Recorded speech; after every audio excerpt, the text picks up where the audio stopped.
u glavi bude čisto, pusti nek te nosi voda, vidiš valjda da je isto i ropstvo i sloboda.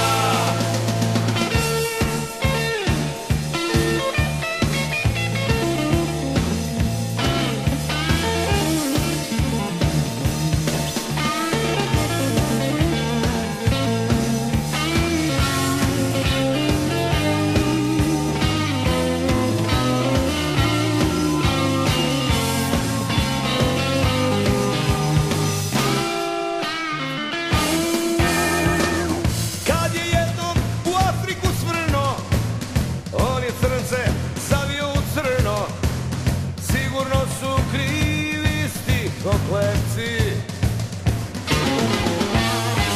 ljudoždere iz Azije doveo je na terazije. Čitao sam da su vođe slepci. Opalit ću kad mi pukne živac, to je prosto ko pasulj prebranac. Potreban je neki novi Žikica Jovanović Fanac. Kad u glavi bude čist,